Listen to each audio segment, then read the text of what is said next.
Washington, DC. Now, Sheena runs an amazing $100 million real estate team, but she keeps her heart and her mind focused on generosity, on her community, on giving back, and just being all around awesome. So she's going to talk to us about her team building strategy, how she actually managed to build such a massive, successful team, but also keeping her feet on the ground and giving back. So, Sheena, take it away. Thank you. Thank you, ladies, so much for having me. I'm super honored to be on Lady Leaders and so excited that you guys are all here. And sorry about the delay. I know we're having a little bit of technical difficulty. So, so I'm in DC and I have a small team here. We have 6 agents and we have a staff of 7 people. We work entirely virtually. And I've been a realtor for 10 years. We have been a team for about 6 years, and most of that time with Keller Williams. And sorry, I just need to change like how I'm looking at this because it's okay. I can't. Sorry. All right, I'm just gonna have to stick with this, I think. Swipe, Sheena. Okay. Oh, there we go. Okay, that works better. Okay. Yeah. All right. So, and we are very, I guess a few things that are different, the virtual piece, a lot of people like to learn about. And then we are very mission driven. We're connected to a few charities. One of the main charities is Generosity Global, where we help build a shower truck for the homeless. And we're drilling wells in sub-Saharan Africa. We do a lot in our community as well. Part of that is to help Generosity Global locally and internationally. We are also part of the nonprofit called the Treehouse here, which helps abused children in our area. So we've been doing a lot with them. And we've really meld what we're doing with our relationship-based business. We are 100% by referral. We've never bought a lead. We never made a cold call. We sell about 200 homes a year. And we've done that all through really focusing on relationships, giving back to the community, and it's been amazing. It's been amazing. I'm super grateful for where we are right now and looking forward to the future. So, and along with that, I want to introduce you first because, sorry, my bad, my co-host, Brittany Stewart from Dallas, Texas. Hey, lady. So, so thank you for her for helping with all this technology stuff because, like, whatever, we couldn't find the more button wherever that is. So, Sheena, tell us a little bit about how you came to build such a big business and being mission-based. I mean, that just seems like, a lot of times that doesn't seem to meld together. So how did you manage to do that? Sure. So one thing I'll say is it wasn't a strategy that I had built from the beginning. Eventually, we got really strategic and systematic with it, but it didn't start out that way.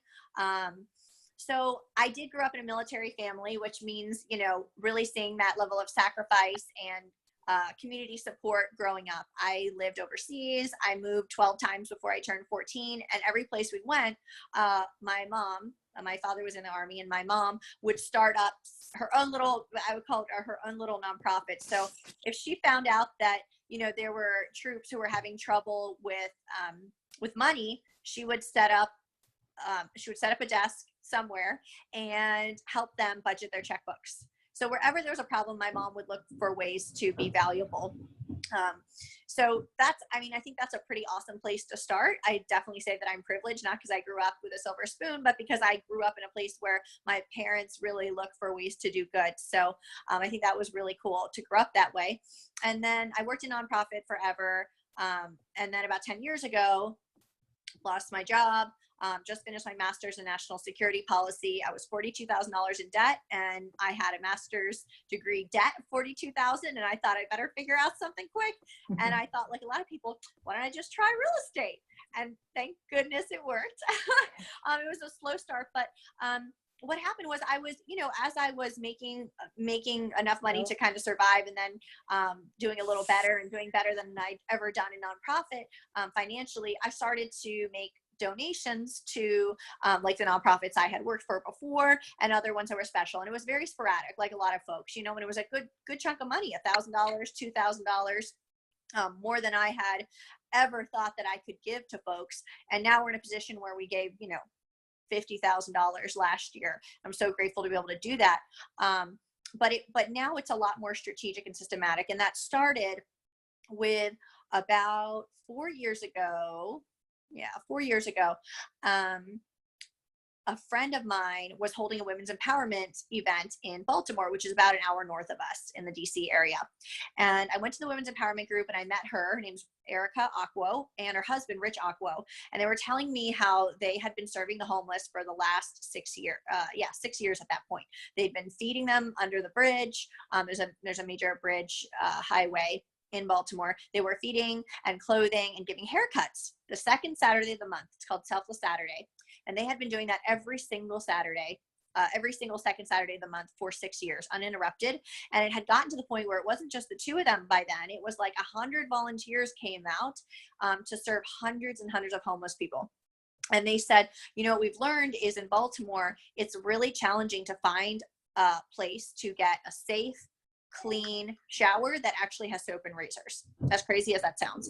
So they said, our goal is to bring a shower truck to the homeless. And they were going to do that because not only, a shower brings hope and dignity to people. It's a crazy thing. And I kind of believed it at first, but I didn't fully understand until the shower truck actually came to be. And how it came to be was I was there that day and I said, oh my God, this is an amazing project. I want to be a part of it. And I said, I will commit. Every time we sell a home, we're going to invest in, the shower truck. And we brought a lot of people along the ride with us, small amounts here and there. There were some other investors. We were the largest investor in this shower truck for the homeless. And last year, we finally had enough to complete the shower truck and unveiled it last winter. I guess it was a year before this past winter. And we had our first actual season, I guess you would say.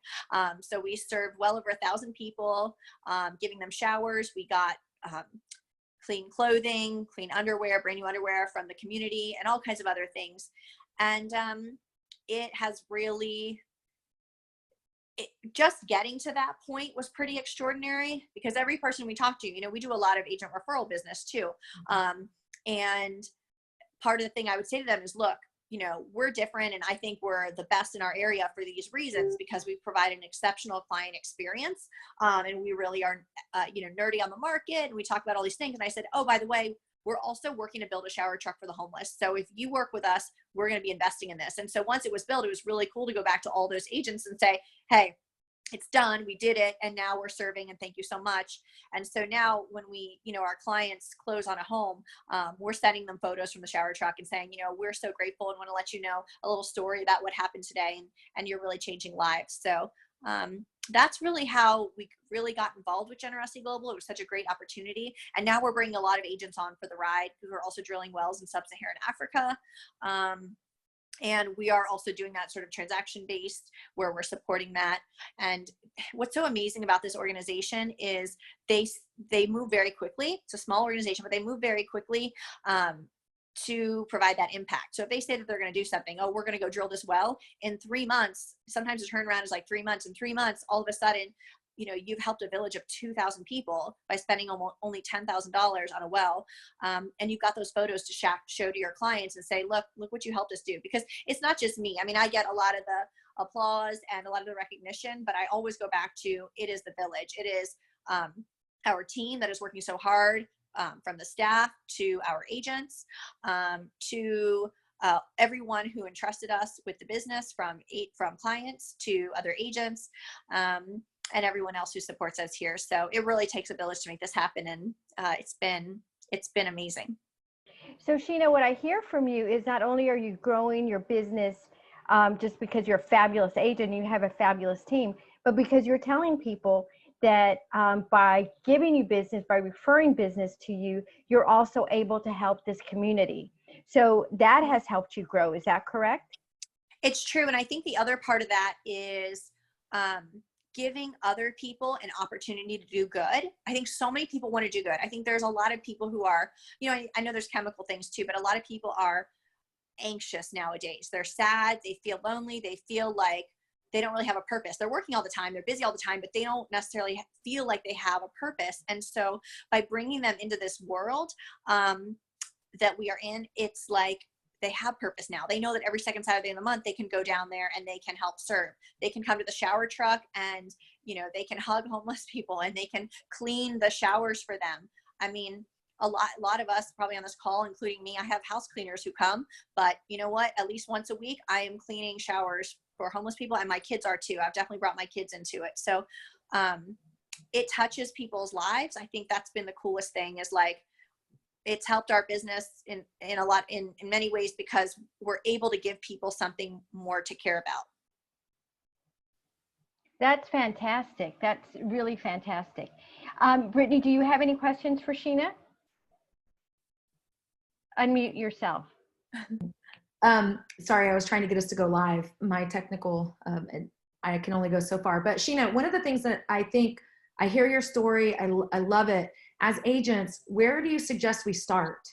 Like if we're wanting to duplicate and really get involved in our communities, I know that we just recently started a Facebook group, the Go Givers, to express this and explain that. But what would you say is the first and second steps that you would get to start to get involved heavily in a community like that? It's such a good question. And I think Go Givers would be really great. It's like the playbook. Like we're releasing essentially our playbook there. And a lot of agents are, because we're not the only ones doing good. I know you've done so many good things in your community. You continue to do so, and Grace as well in different ways. And now we're doing stuff together. So what's the first thing to do? I think you got to sit down and really be real with yourself and say, what do I care about? And what would work for a lot of people? Because if you're going really too niche, that can be a little bit challenging to get a following, to get people really excited about that. And what I mean by that is, let's just throw out their dogs. Like a lot of people, dog people love their dogs, but there's a lot of people who don't, animals is not a thing. So like something where we can connect to human beings is probably where I would go. I mean, if you just, all your clients are like dog lovers, then go there. But I think you've got to find your people. And so starting there, trying to figure out something that will kind of work for a lot of people. So Generosity Global works really well because, we're serving the homeless, and a lot of people like understand, okay, I understand how that could be really challenging. And I see homeless people when I had to work, when I go to the city. And then, the Child Advocacy Center, that's another one where, who doesn't want to help kids who've been sexually abused? I mean, there's so many events that we do for that, and people just come out. There's nobody who doesn't care about that. So trying to find something that'll kind of work for a lot of people. And then wanting to look at an organization that will give back in some kind of way. And what I mean by that is, when you get into it at the level that we have, there has to be some reciprocity. And what does that look like? It looks like they need to be helpful with you when it comes to like impact that is happening. So with Generosity Global, for example, they're sending us beautiful photography and videos and that sort of thing that we can use in our content. Because if we're going to really be mission-based, the focus is not going to be, here's our next house, here's the next house that we're trying to sell. It's, hey, we're going to sell the next house so that we can help, make this difference. And the visuals that we get, provides that content that makes it even more powerful and really ties people in. So I think that's an important piece of it too, kind of studying those organizations. And I would say you can probably focus on 2, maybe 3. 3 might be a little bit much. I think that's kind of the first place. Think about what really works for you, what could work for your community. And make sure there's a need where there's also in-kind donations that are needed. And if you aren't familiar with the nonprofit kind of language, in kind is just like things. So it's not just money, because there's going to be a lot of people in your community who, for whatever reason, they're not into giving money, but they are into giving things. It's funny. I found it that like many people are not willing to give $5 to a cause, but they will go spend $100 on something for that cause. So make sure it's an organization where they're looking for that kind of thing, like whether it's food, like for the Child Advocacy Center, they often need food. Maybe they need Pampers, they need all kinds of things like this. With the homeless people, we're doing blessing bags, so hygiene kits, and obviously real food that you can bring. And we always need brand new underwear. If anyone is interested in Generosity Global and doing that, like we've got the playbook already, you can jump right in. There's plenty of agents from around the country who are supporting that. And we're always looking to expand to other areas. So Sheena, I know that this is your heart and this is your team. How do you get, since you've grown a team, how do you get the members of your team to like buy into your vision?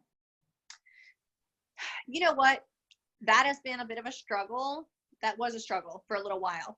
I would say about 2 years ago, we really started heavily recruiting, and we were recruiting people who were very sales oriented, and we wanted them to be hunters and go get as much business as possible because we were giving so much business. And when I focused on that, on those kind of people, and had this mission, I got people who really didn't care about the mission, but they were closing deals and they were bringing in business. And then I realized, you know what, I just need to get people who are really good people. And so we had a big blow up on our team last year and lost 4 agents. Most of them, we helped them self-select off because it was just not working. And what's so cool about having a mission-focused business is like, you have a filter now where you can, once we started to get more clear on this, like, what are we doing with this group? We realized, oh my God, these people don't fit in here. And this is why, like, they're not team players. And they're not in it for, they're in it for things that are not mission based. So, whatever. I remember that we had a conversation when this all came into play. Yeah. And you were talking about that. And one of the things that Keller Williams teaches us, right, is use the bold values. Anytime that somebody is kind of, you cause friction or something happens, your values aren't aligning. So I think that's really interesting that you started leading with that specifically before you had people join your team. Really cool. Yeah. And it's helped more and more because now we're so clear, and now we have the best team ever. We have really experienced agents who really care. And a lot of them do show up for the volunteering stuff, and some of them don't. But you know what? They're always supportive on social media and that kind of thing. Right now, I just really care. I think here's the thing. Just like nobody ever is going to care about your business to the level that you will, nobody's going to care about that mission as much as you're going to. And as long as they're good people and they're kind and they'll support what you're doing, I don't think their heart has to be in it to the level that yours is. So I don't expect for my team to volunteer. I don't expect to give them any money to the organization. I just expect them to work really hard and be really kind and support what we're doing. But I don't expect them. I think that is one thing that people ought to know. Like, I don't know that you can go to your team and say, hey, my heart is really on this. I really want all of us to support this. I think you say, you know, just like with the goal for the team, my goal for the team is this. And then you have to find the people that are going to fill up and create the number of sales for that. It's the same thing with the mission. You decide what the mission is going to be for the team, what the face is going to be, but they can have their own things that they love. But it doesn't have to be all of you driving toward that one cause. So Sheena, when your team members, when you do your split, who takes care of the generosity contribution? We do.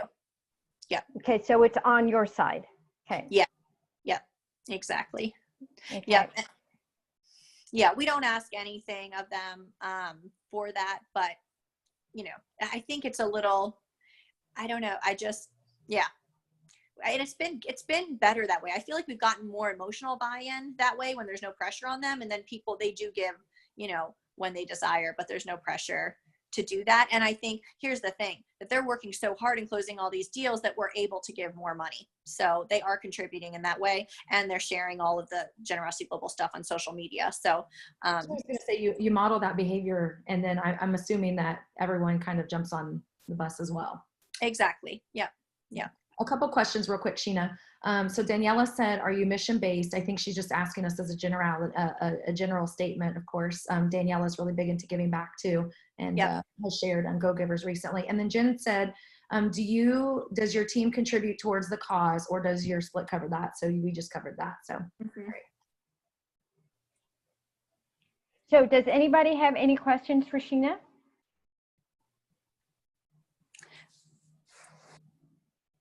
Brittany, do you have another question?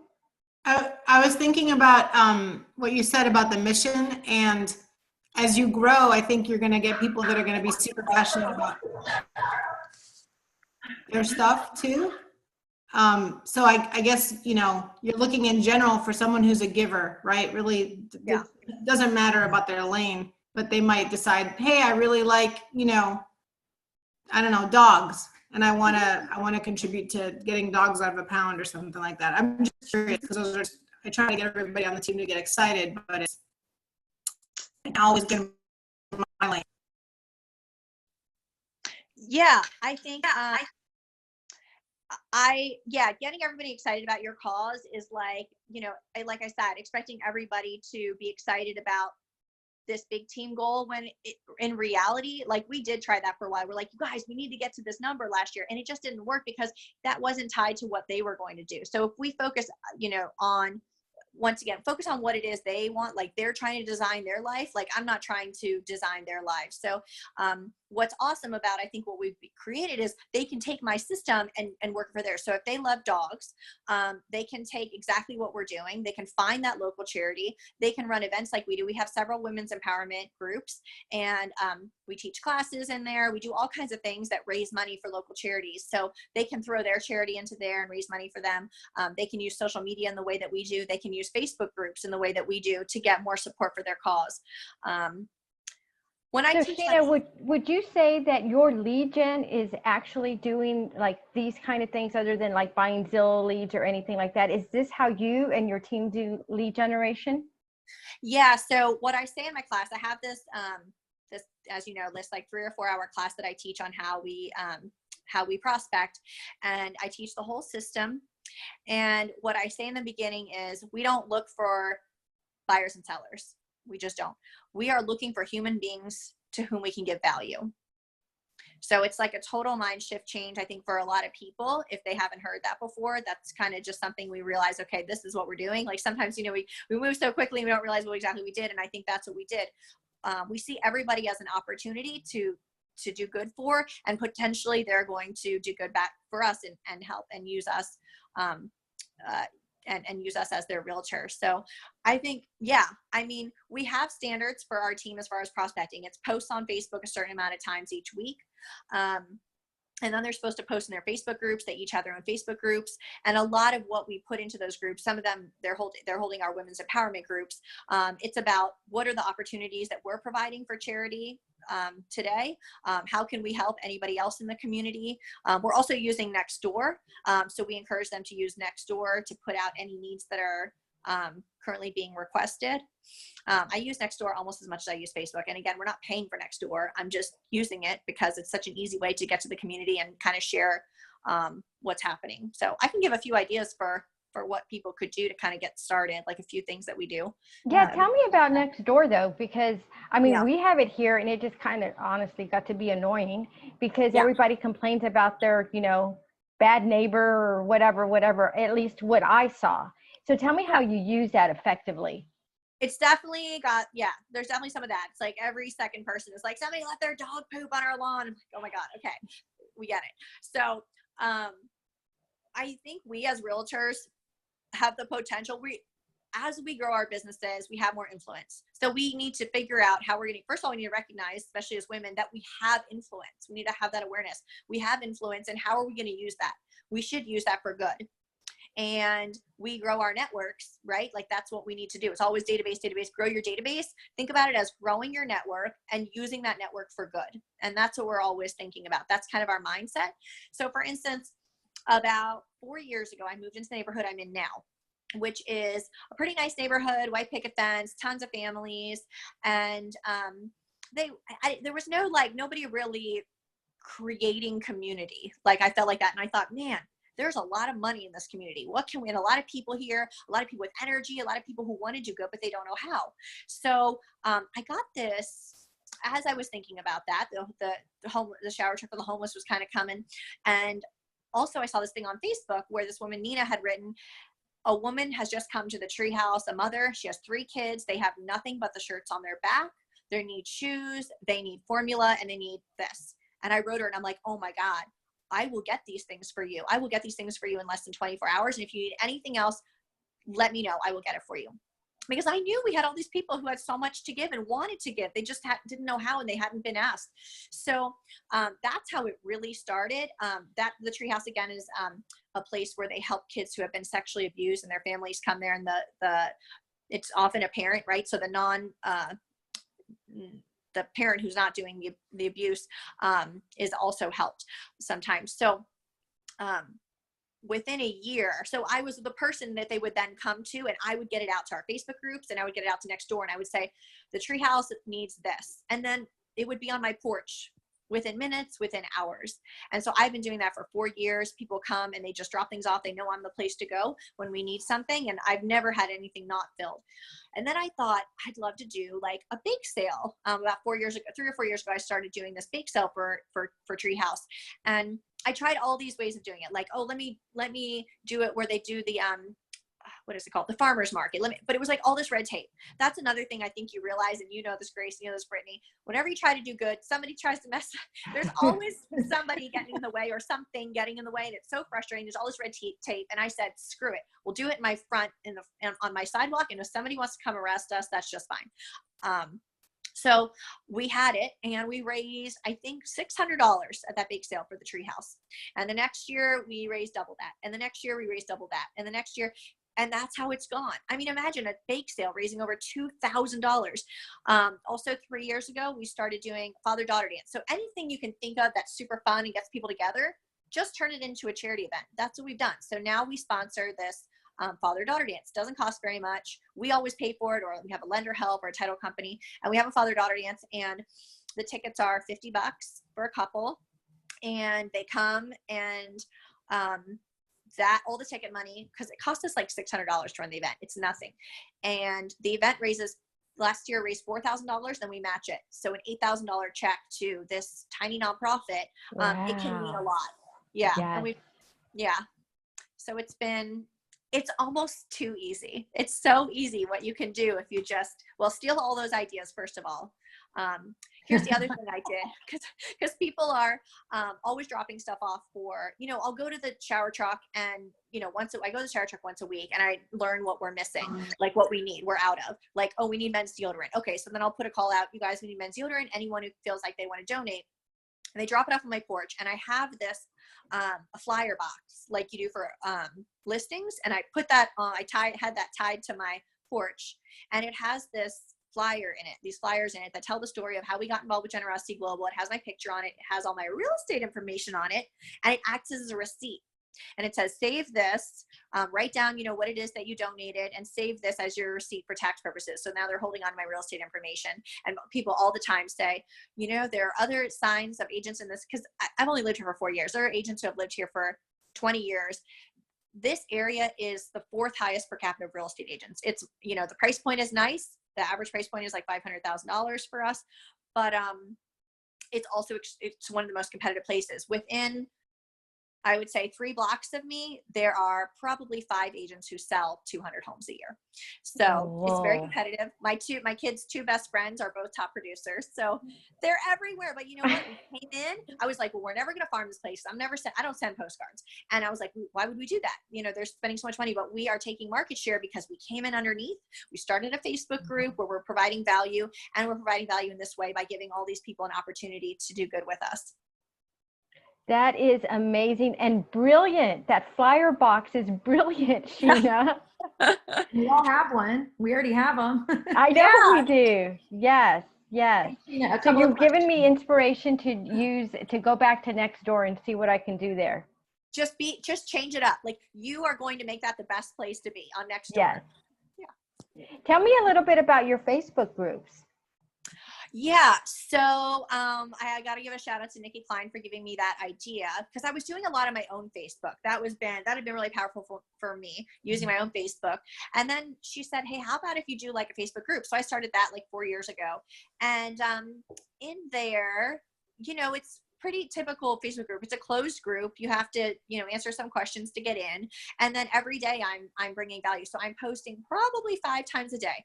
And it might be, we're taking a walk with the kids, and I'm taking pictures and showing how beautiful it is, or, our walk is, or I'm saying this business just opened up, definitely go support them. And then I'm posting all the charity opportunities. And if I ever, want to get rid of something, I always post in there first and say, hey, this is free, putting it on my porch. And so it's become a pretty typical kind of neighborhood group. This is just for women in my neighborhood. We are at, I want to say 1,400 people now. So that's been really great. We also post our home buyer classes in there. And we don't allow anybody to sell anything. I don't put anything about our listings in there, but our home buyer class is free. It's just education, which I do allow people to post in there. And what the trick is to, when they come into your group, you add them as a friend on Facebook. because you're not going to put your real estate stuff in the group. So you add them as a friend on Facebook, and then they're going to see your real estate stuff. So we've been successful that way in getting business. Yeah. Sheena, a couple of questions. Somebody asked, Jen asked, is the shower truck under a 501c3 on its own, or is it a branch of another organization? The shower truck is called Generosity Shower. It's one of the programs of Generosity Global, which is a 501c3. And then also Daniela said, how are you sharing your marketing pictures that Gigi is sending with your clients, via text, postcard, email? And thanks for good being questions. in. Oh yeah, thanks. So definitely on Facebook all day long, and next door. Like, this is one thing before I forget, and don't let me forget to answer the rest of this question, but before I forget, people need to hear things many times. So if you feel like, oh, I put the ask out there for deodorant, I put a picture of like a homeless person who was like in need, put that up there, with their permission, put that up there, and say, this is needed, and then people send you funds or they drop off deodorant, you need to then thank everybody, remind them, talk about it again, and we post that on Nextdoor too. So if I ask people like, could the shower truck is missing, we need brand new underwear. We don't take used underwear because we never know, the cleanliness. So brand new underwear, yeah. So they ship it to us, and I don't know who did it, but I go back on there and I'm like, thank you so much, and I put photos of the shower truck and the people who have come there. So I think it's important to do that. So we do it on social media, on my own Facebook, on all of our team, all of our agents do it, in our groups, in Nextdoor. And then sometimes in our emails, we do send a monthly market update to people, to our whole, database. Once a month, it's a monthly, it's like market stats, and the second time it's generosity stuff. So we just switch it up, so it's not market stats every month. So we're sharing on there, and then when people close on a property, I will reach out to them because I haven't sold a home in 4 years, so I'm not really able to really, they're not seeing me face to face. So I will reach out at every closing, and I'll send a picture of the most recent thing, or maybe a little girl who's drinking from the well that they're going to help build the next one, but from the well, and say, this is what you're contributing to. So in that kind of way, and I thank them and congratulate them and thank them for helping us to continue with this mission and do good. And then Global Generosity does send out mass text messages. Do you know what platform they utilize for that, Sheena? That is a good question. Rich told me at some point. I'll have to check on that, but they do a good job with that. It looks good, doesn't it? They do phenomenal, and they keep you up to date, and it's personalized. I love it. I like the pictures, all of it. Yeah. Sheena, does the gift that you give to using your money, does that replace a closing gift for your clients? No, we still do. So we do cutting boards, which we get really sort of inexpensively because we order in January. We order how many ever we think we're going to need. And I don't think it has to be that. This is the thing, like we said before, like not everyone's going to get super excited about the mission. So we want to have something tangible we can give them. Personally, I think cutting boards are, I don't know, I'm not getting excited, but people seem to love them here. So it's a personalized cutting board. So yeah, we go with that. And then, yeah. But you know what? One thing I can talk about that's a little bit sort of different. You ask about do they get that as a closing gift? Is that their excitement? Well, for so long we were doing events just like everybody else. And hope that's not offensive to anybody because we're copying everybody else too. And they're great ideas, but like the pumpkin patch, or let's see, a movie night, all those kind of things. Yeah, Melissa's on. Melissa doesn't know what a pumpkin patch is. I'll explain that later. I just muted her. I muted her. Our New York City agents, I was talking about this on a trip, what pumpkin patches? We don't have farms by us. So,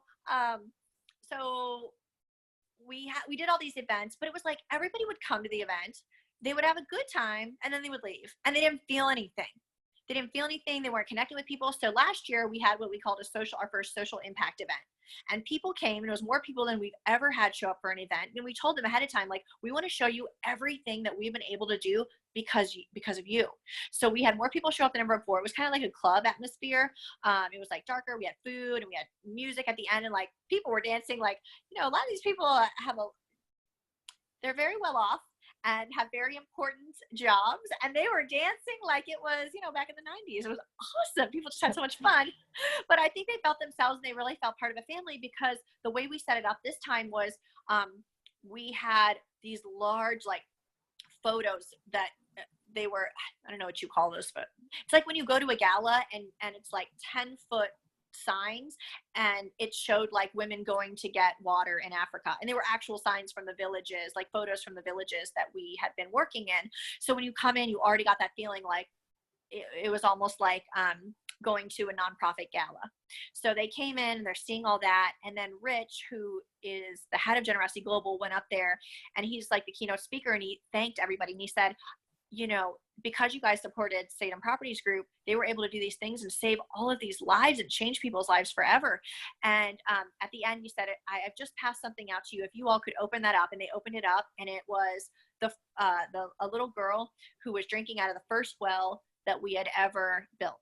And most of the people in the room were part of that. So that was pretty powerful, I think. And people were like, God, that was so good. So that was, that's just another thing that we can do. We're talking about the pictures and how we can use that content to be a part of our business. So we're living and breathing that stuff for our clients. Mm-hmm. I think, Sheena, one of the things that you've taught me that I've gotten from you as well, I've been in real estate a long time, and I always think about client appreciation, just like you're saying, the client appreciation events. But everything that you do can have a charity or fundraising or something tied to it. Everything. It's so true. I will say that I will exploit any opportunity for charity, any opportunity for a good cause. I'm like, oh, Icon, what can we do for charity with that? Could we put $1? And they're like, what can we? Yeah. If you start thinking like that, it's like, God, there's so many opportunities. And it's like an exponential effect. Like that's what we ought to think about. And even if we take it down further, and it's not necessarily for charity, but if you think like, okay, so a lot of us are like, we find out a client or somebody within our network is about to have a baby. Maybe they're not that close to us, but maybe, they reach out to us. Somebody reaches out to us for a meal train. We're a part of it. We are leaders. What we should do, if we see somebody announcing that, even if it's like 6 months before, hey, has anybody set up a meal train for you? And when they say no, you say, well, I would love to set that up. And of course they're going to say yes. And then you're going to get connected to just send me the email addresses of your 10 best friends, and I will put this on. And then you email all them. So now they're in your email, you're in their email, you friend them all on Facebook. It's exponential, right? So you've been able to lead this thing. So now you're not just helping one person to bring them dinner, but all those people. And now you're in their lives, and you can help all of them with whatever it is they ever need help with. So that can be really powerful. Super. Sheena, the high D in me just has to ask a question for all the high I's. How do you handle the objections, or do you ever even get any negative feedback of people thinking you're always coming at them for something? Yeah, I don't feel like I've never had people, and people aren't afraid to talk, especially where we are. I don't know if it's different, but it's high politics and everyone thinks they know everything. There is sometimes backlash, but it's never about like, oh, you're asking me for things, because we give so much that I think they're like, wow, you guys just don't stop giving on a personal level and a public. Like one of the things we're going to do is we're setting up a $5,000 emergency fund for our past clients. We're about to drop that. So again, that's for our clients. It's not for charity. And if we find out one of our clients needs something, like actually recently, one of our past clients, her niece is suffering from some awful blood cancer, and her family doesn't have the money to keep up with all of the driving 2 hours, staying at a hotel, and that's going to be going for months because she's got this leukemia. And so I quickly got things together. I put together this Design Your Life, kind of ripping off a little bit of 6 personal perspectives. I put together this class, and we had all these women in our women's empowerment group come. It was 40 women came, and I taught this class, and we raised $700, $800 for her, and we just sent it over. So we're giving back to people in our community. Not all of those people were past clients. Some of them were future clients, and guess what? Once they came to our class, they were like, we're in, we cannot wait to use you guys. So we helped all those people. You can kind of see the exponential effect. So I don't really get people who are like, you're asking for too much, but I do always get people saying something. Like we put on the first time I put out the father-daughter dance, someone goes, it'd be really nice if you guys put together a mother-son dance. And it's like we run a real estate business. We do all these other things, and that's all you could say. But you know what I got to say is always somebody says something like that. And at first I'm like, Mhm. you know, tell my husband, I'm like, are you shooting me? And it's like, you know what? You just have to accept that some people are just miserable, and very few people are going to actually be the drivers and go get done what needs to be done. So I know it has this nicety to it on my Facebook, but in like behind the scenes, it's like I can get angry too, and it's frustrating because we put a lot of our heart and everything into this. But you know what? I heard this thing from John Maxwell. I still haven't got the quote. I've been talking about this for the last 2 weeks, and I still don't have the quote. But he said something about like all these people talking, and they're all talking about stuff that doesn't matter. It's like that idea of like, you know, average minds talk about people, you know, better minds talk about ideas. Yeah. Ideas, and the best people talk about, I think it's ideas is the best events is the middle one. Okay. And all these people are just talking, and you just have to rise above it. Just don't even listen. You can't even listen because they are just not on that same level of doing good. They're just not on the same level of trying to make things happen. So just trying your best to, knowing that it's going to happen. There are going to be people who are just having to say something. Like I've had people say before, like, did you ask those homeless people before you put up their picture? This just doesn't seem right. And I just know in my head, yeah, I did ask them. So, but people are just going to find, you know, it's like, why not? But I'd love for you to come out. You know what I say to those, what I've said to that lady, I said, actually, yeah, they did approve it. You should totally come out. And because you know what, they really appreciate when you put their picture up, because they know it helps tell a story, and it makes sure that they get the things that we ask for. Because we put up the picture, it was a picture of 2 men, and their shoes didn't fit. 80% of men who are homeless, their shoes don't fit them. Imagine walking around for a year in shoes that don't fit you, that are wet and gross. And we went and we asked, you know, our Facebook nation for, and next door for, we're trying to raise $100 to get 2 pairs of shoes. Would you know what? We raised like $600 in less than a day. And this one woman had to throw in there, well, you really shouldn't have put their picture up. And I said, well, I asked them if I could do it, and they knew that it was necessary. You should come down and meet them, because, you know, they'll tell you all about it. Brilliant. That's good, Sheena. And bring them some deodorant when you come. Yeah, exactly. Jen asked, do you have a team member that works exclusively to coordinate your events and your charity activities, or do you do that yourself, Sheena? It's a good question. So my husband asked me a few months ago, what do you do here? What is your job? Because I bet he's not asking that now with a mirror.